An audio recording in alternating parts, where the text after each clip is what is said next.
Close to 1,000 farmers gathered in the wheatbelt today for an industry crisis meeting.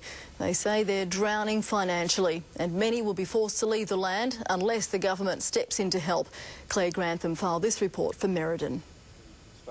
Andrew Crook is a third-generation grain and sheep farmer in Merredin. After 32 years in the business, he says he's going through one of his toughest times. I'm concerned that in 5 years' time I'm not going to be able to make a margin out of my business. Farmers across the state say the industry has hit crisis point.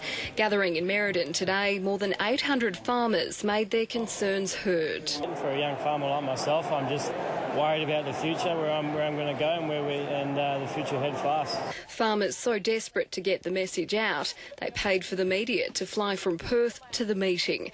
It follows bad season after bad season.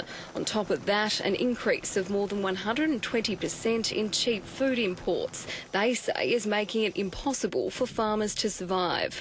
It's also getting more difficult to secure bank loans. If we have another bad season, we'll actually be out of farming ourselves. Farmers here say they need change now. There are only a couple of weeks until planting, and still some people haven't had their finance approved to cover the cost of a winter crop.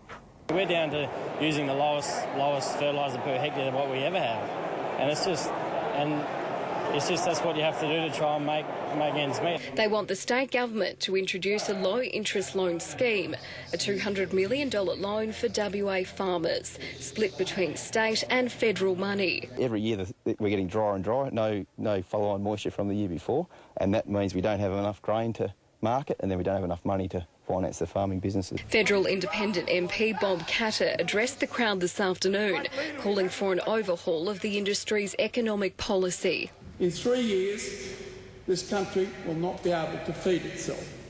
We will be a net importer of food. In Merredin, Claire Grantham, 10 News.